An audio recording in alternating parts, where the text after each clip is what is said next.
I'll call this meeting to order, the regular meeting of the Transportation and Public Works Committee, this day, August 19th, 2014. I'm Councilmember Reich. I'll be chairing the committee. I'm joined by Councilmembers Gordon, Yang, Palmisano, and Bender, and Councilmember Glidden, and we are a quorum, can conduct the committee's business. We have several consent items before us. I will go through those items. Any member can pull them as they wish, and we'll address it accordingly. Item 2 is the snow and ice removal from public sidewalks. Set a public hearing for October 21st, 2014 to consider the proposed assessments of unpaid charges for the removal of snow and ice from public sidewalks. Item 3 is to set a public hearing for August 21st, 2014 to consider proposed amendments for unpaid charges for sidewalk repair and construction. Item 4 is set a public hearing for October 7, 2014 to consider the proposed assessments for unpaid charges for water and sewer service repairs.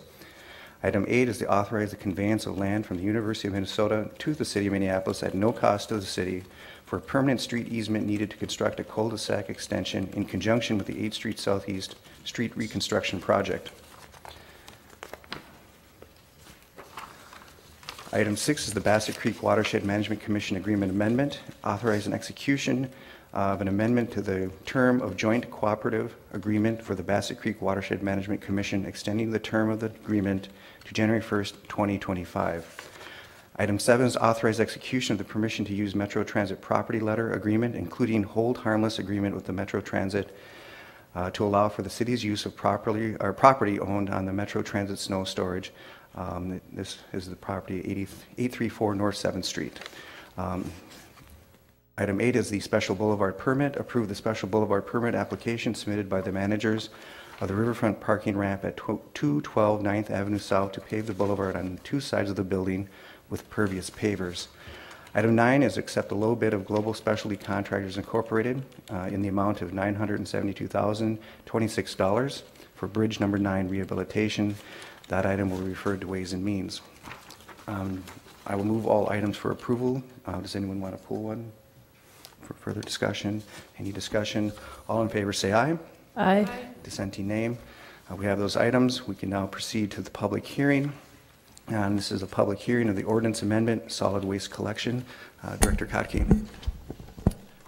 Good morning, Mr. Chair, committee members. First off, I want to thank you for continuing this item from a couple weeks ago. We did have a chance to meet with the city attorney's office and actually simplify some of the languages in the ordinance change to accomplish what we wanted to accomplish. I'll have David Herberholz, our Director of Solid Waste and Recycling, kind of explain the intent and purpose of the ordinance change. Thank you. Good morning. Good morning, Mr. Chair, committee members. I'm Dave Herberholz, and I'm the Director of Solid Waste and Recycling for the city.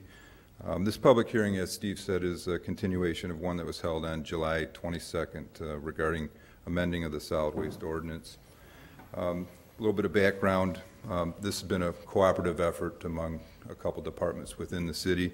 The Department of Regulatory Services is responsible for the enforcement of the Minneapolis Code of Ordinances relating to health and sanitation, garbage and refuse, and my division of solid waste and recycling within the Public Works Department has been providing cleanup or abatement service to residential properties of over 4 units by assignment of regulatory services for quite a while now. And that also includes non-residential solid waste collection points, commercial establishments. The intent of this amendment of the ordinance is to allow for acceleration of these cleanup efforts by solid waste and recycling, resulting in a streamlined effort for cleanup in the city and 2 departments more effectively working together. And with that, our recommendation is to authorize the amendment of the ordinance Title 11, Chapter 225 of the Minneapolis Code of Ordinances relating to health and sanitation, garbage and refuse, to expand the authority of the Department of Public Works, Division of Solid Waste and Recycling to provide cleanup and charge for excessive solid waste at residential properties with more than 4 dwelling units and non-residential properties within the city of Minneapolis. Very good. Any questions for the presentation? Just one quick, re-emphasis, perhaps more than a question, but my understanding is there's a very clear and close coordination with the Department of Regulatory Services. Mr. Chair, that's correct. Councilmember Glidden. Thank you, Mr. Chair. That was actually one of my questions. I wonder if you could say a little bit more than just, you know, on what has been the partnership with Reg Services and how you will work together on this. Sure. Because they already have some responsibility for tagging for litter and all those other kinds of things, and so. They do. Yeah. Committee Member Glidden, Mr. Chair.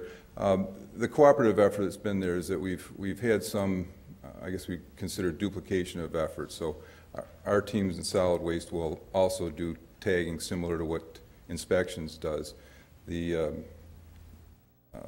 understanding is we do have a memorandum of understanding where we work with regulatory services to provide those cleanup services.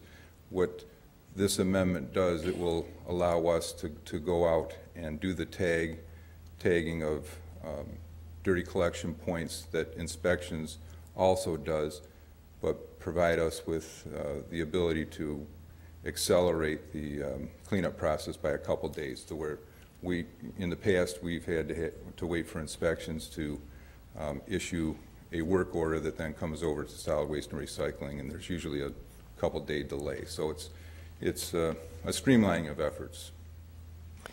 I'll just say kind of one of the other benefits, I think, from making it more clear that solid waste has a responsibility for this is that, I mean, I'm assuming that, because I think this is how it works with just the residential garbage tags, is, you know, as the team is going down the alley, they identify properties where there are litter issues. I mean, is that kind of how it works? That's very accurate. Yeah. And so that works whether it's the, you know, MRI or the city forces, right? Correct. Right, right. And I'll just say that's worked really, really well on multitude of issues, including how your teams identify graffiti that needs cleanup and other things. I just think it's really efficient, and probably a lot more efficient than inspections in some ways, just because they don't have that consistent going down the alley every single week. Yeah, Committee Member Glidden, Mr. Chair, you're very accurate with that. We, you know, on a regular weekly basis, multiple times are down alleys at collection points of residential that also overlap with some of the non-residential that we don't service. And by being the eyes and ears out there and inspections not having as many looks at those properties as us, this really enables the, you know, the efforts for Clean City to get expanded. Okay, thank you. Any further questions? Any further questions per this presentation? Seeing none, I will then close the I'll open the public hearing on this matter, which is before us, which is the ordinance amendment of solid waste collection. Is anyone here to speak? Did anyone sign up? No one signed up. Final call for anyone to speak and present at the public hearing. Seeing none, I will close the public hearing, and then I will move the ordinance amendment as described in the presentation by Director Herbert Holtz. Any discussion on that motion? Any discussion? Seeing none, all in favor say aye. Aye. Dissenting nay. That carries. Thank you very much. We'll now move to the final item for this morning's agenda, which is the discussion item, which is the 2014 Northern Lights Express membership fees. Director Kotke. Mr. Chair, committee members, this item is actually, the action is, the specific action is actually quite straightforward. It's just a payment for a joint powers agreement that we have entered into a number of years ago. But we thought as long as we're here that it would be good to just update the council on the progress of the Northern Lights Express project. So I'll have Don Flum from Transportation Planning and Engineering make the presentation. Good morning. Good morning, Mr. Chair and council members. Here today to talk about the Northern Lights Express project, something that has been in the works for quite a while. We're going to start with some project facts. Years ago, there used to be passenger rail service between the Twin Cities and Duluth, and that terminated in the mid-1980s. And since then, there's been a lot of interest in restoring that service along a 155-mile long corridor, which is currently owned and operated by Burlington Northern Santa Fe. This is not a heavily used rail corridor. It's it's these sporadic trains. It's certainly not a main line like we have through the city here. The current travel time with one of the better case scenarios is a 2-hour and 15-minute travel time. And for those who drive to Duluth, that's a very competitive time in comparison to driving. And we do notice that the ridership does fall off sharply when you start to exceed periods of 3 hours. You have to be competitive with driving with passenger rail service. We'll talk about some of the details here in a couple minutes here, but the stations currently, aside from Minneapolis and Duluth being on the endpoints, are being proposed for Coon Rapids, Cambridge, Hinckley, and Superior. And right now, we're looking at a capital cost of anywhere between $400 and $700 million. That's quite a spread, but there is an effort underway right now to refine that cost estimate to get a more specific value for what it's going to cost to build, and then estimated to spur $2 billion in economic development. And you can see on the bottom there, there's a picture of existing Amtrak train that serves the West Coast. Then looking at the project map, you can see that the rail line parallels 35W heading north out of the Twin Cities. And then for a small portion of the corridor enters Wisconsin to connect up with the Superior Station and then finally into Duluth. This is part of a high-speed regional network, Chicago being the regional hub.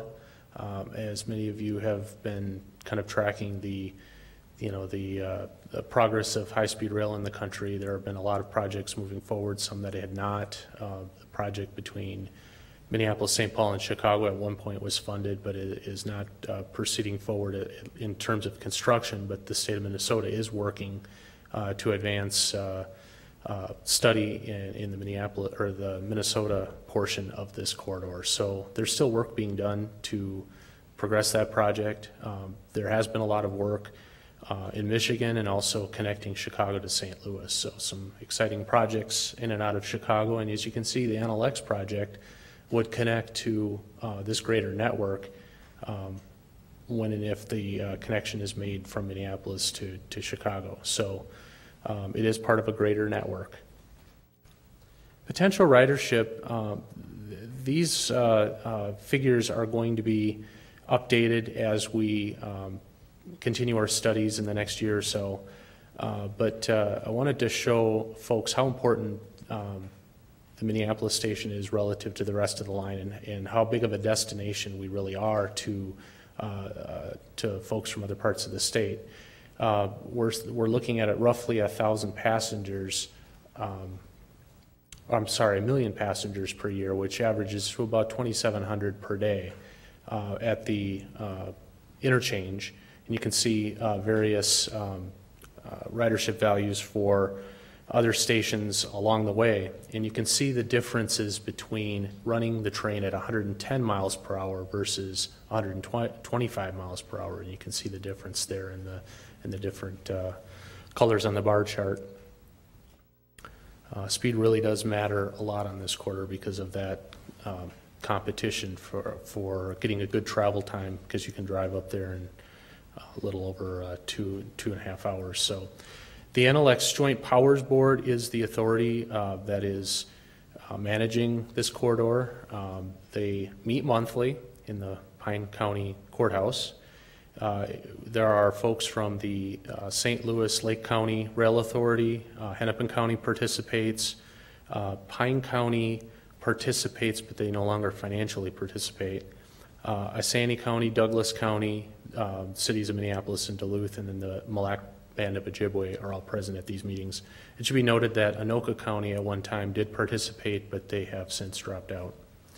And then Councilmember Quincy is our member, Councilmember Kenowa the alternate, and prior to Councilmember Quincy's membership, Councilmember Lilligren served on this committee for many, many years, so some history there. This is a project timeline that I actually put this together to kind of show what would happen in the best case scenario. Last year, the federal government, this was an important milestone, basically said that there is a finding of no significant impacts. They said that the project can proceed. There's still more environmental work to be done, but as far as fatal flaws, they did not see any. The preliminary engineering phase is something that is underway right now. There's a team of folks over at the state and a number of consultants that are working on a number of different topics, everything from at-grade rail crossings to where do we need new track, how can we speed up the train by adding sidings, those sort of explorations. That's occurring right now. And then once we get a better handle on the scope of the project, we'll enter into final engineering. But to do that requires some money. In a project of this magnitude, they're looking at about a $45 million investment to get that engineering done. The total project cost, as I mentioned a few minutes ago, anywhere from $400 to $700 million, would need to be secured sometime in that 16-17 time frame in order to get construction rolling in 18-19. Like I said, this is a best case scenario. What we're observing with other with high-speed rail projects throughout the country, passenger rail projects throughout the country, is it takes a couple of years to do the design and a few more years to do construction once the funding has been secured. So it's at least 4 to 5 years to get to revenue service once the full funding has been secured. These are the kind of a busy slide here, but it's important to kind of note some of the comments that we had made last year when going through the Tier 1 environmental review. And as I mentioned before, that's now been approved, but these comments stand and are things that we are tracking as part of the preliminary engineering process, and hopefully we can get this resolved in final engineering. But we obviously support the Route 9 alignment. That decision has been made. That was the direct connection between Minneapolis and Duluth. There were other routes that we're looking at connecting to St. Paul. This is a direct connection between Minneapolis and Duluth that we're looking at. We do not have room for an operation and maintenance facility. However, there is interest in other parts of the corridor to add this, but that was a comment that we had made, just to be clear. And then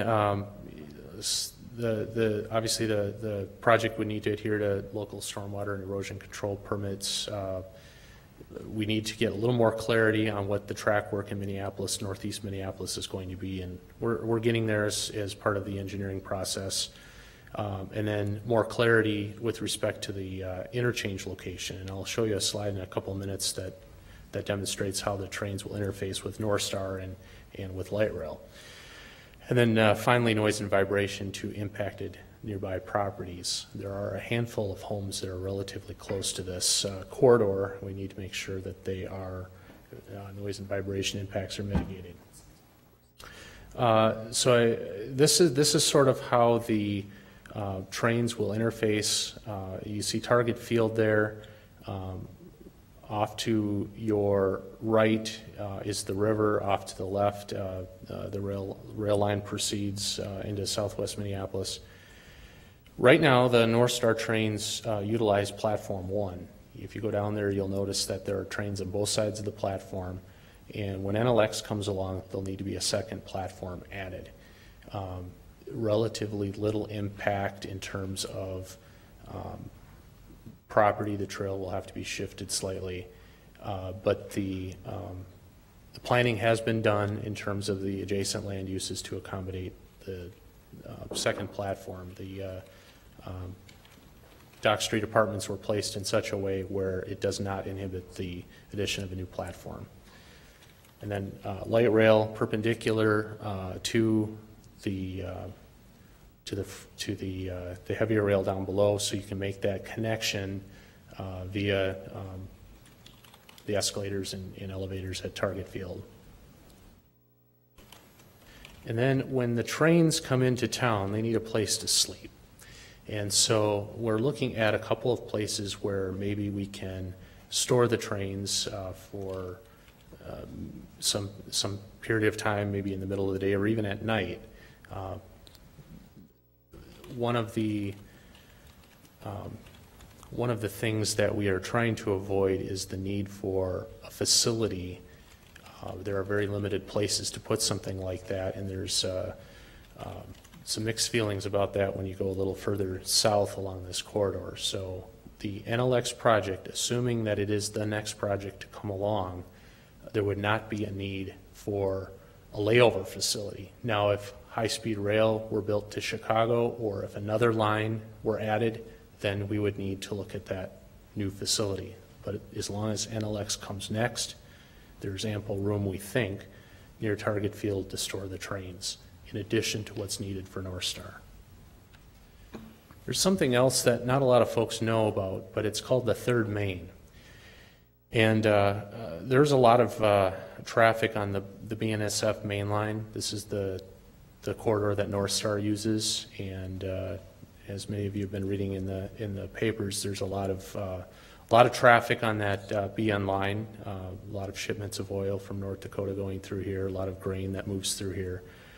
So there is a need for a third main to make both North Star and NLX move a little more efficiently through that bottleneck. And that is something that is in the project budget. However, there have been efforts the last couple of years to fund that to lessen the impact of NLX's budget later on. So some Tiger grants have been submitted, but however, they haven't been successful. So we'll see what happens here in the coming years. They may choose to, MnDOT may choose to reapply for that funding. And then finally, we're going to talk about some next steps here. There's something underway right now called the Hinckley Loop Study. And what that is looking at direct rail connections to the Hinckley Casino. Instead of stopping in downtown Hinckley, what would happen if the trains were diverted from the existing BN corridor to connect directly up with the casino? What does that mean in terms of ridership and cost? That is a study that's ongoing right now. And then there is some additional environmental work that needs to happen, which looks like it's now going to be completed in early 2016.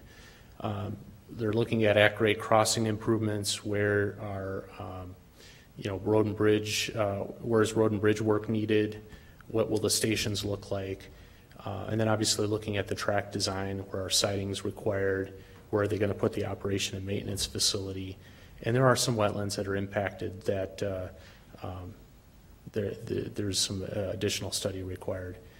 So as we move forward here in 2015, we're going to look at updating those ridership forecasts to get a little more clarity on what this project really will cost and how many riders will use the corridor, and hopefully we'll get those numbers relatively soon. And finally, there is a substantial funding need for this project to move forward. As I mentioned a couple of minutes ago, there's $45 million needed for engineering. Right now, the money that the NLX folks have secured through a number of different means, both federal and state money, is enough to keep them going for a while, but once you enter into final design, they're going to need additional funding, and they're going to be looking at the legislature for a chunk of that. In addition to federal sources, construction will also require a significant amount of federal money in addition to some state match. So that's what we have today for you. I'll stand for questions. Any questions per the presentation? Here's a question that's probably a little far afield, and we know the political situation in Wisconsin was obstructionist per the Greater Chicago Network. If that doesn't change, are people looking into the wonders of Dubuque, Iowa, as an alternate route around Walkers, Wisconsin? Councilmember Reich, I've heard chatter of that, but it is not the most direct route. Certainly there is interest in developing rail from Chicago through Iowa, going through the Quad Cities, potentially points further west. but it's not something that's actively being studied. Right now, MnDOT has assembled a coalition of agency partners to look at advancing the Minneapolis to Chicago route through the Minnesota portion, which is about 1/3 to 40% of the total distance. So when you look at the part that runs through Wisconsin, while it is a significant chunk of the corridor, by advancing that work in Minnesota, we'll be better positioned to move forward with the project if funding is secured in the future, if the politics changes. But there is a lot of interest in high-speed rail. The projects that are being completed, particularly the ones, the St. Louis to Chicago line, a lot of interest in that, a lot of interest in the ones that I've been reading about in Michigan. So. And just on that note, outside of the East Coast, all projects, is there any one that's in construction or being completed as we speak, or is this all planning phase west of the East Coast?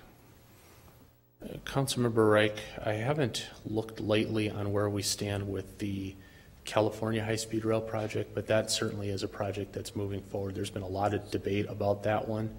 A couple of years ago, I was in San Francisco and saw that they were working on the interchange piece of that in the city itself. But aside from that, I'm not certain if they're advancing any new projects. I know that there was some chatter about improving service from Portland to Seattle, but that would have been on an existing track. So I don't know if they were buying new trains or what. But I can look into that for you and give you some examples of what's being done in other parts of the country, certainly. Councilmember Gordon? Thank you very much, and I appreciate the update and support this project and that our involvement in it. I'm curious about staff involvement. You must be engaged in this along with the council member designees on these groups, and is there a technical advisory task force that you're on, or just give me a sense of the resources we're putting into that in terms of staff? Sure. Councilmember Gordon and Mr. Chair, I attend the policy meetings, the Joint Powers, the NLX board meetings once a month, and sometimes they're canceled, so we're averaging about 8 or 9 meetings per year. Councilmember Quincy attends those as well.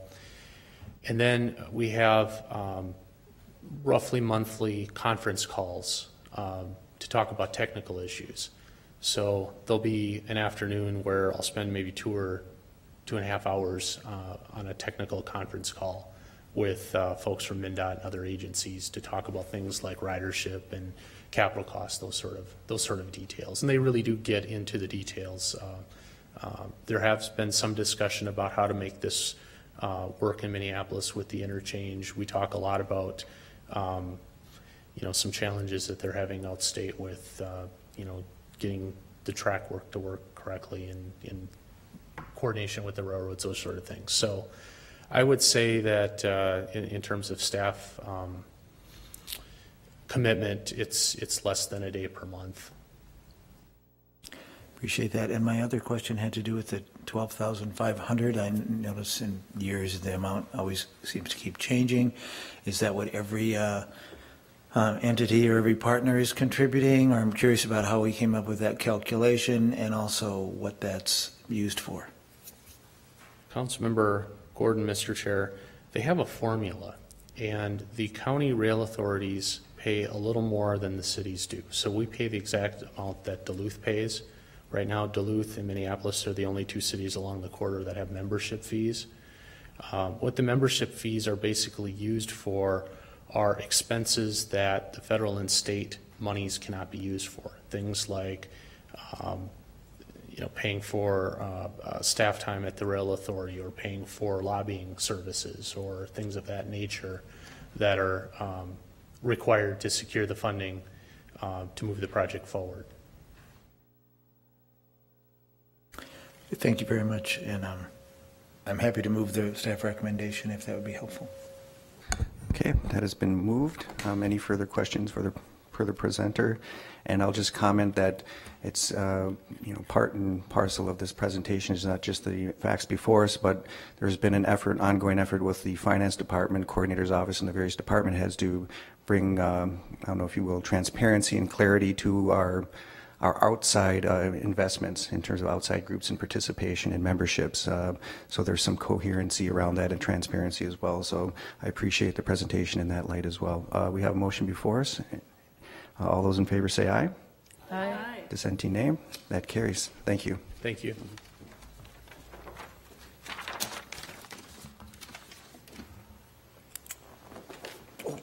And I have to read the special adjournment. So we will be, this meeting will be adjourned to the 6 p.m.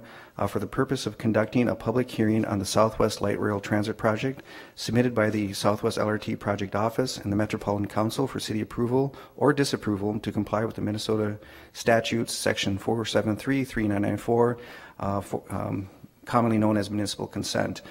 So I will adjourn to 6 p.m. at our special meeting here.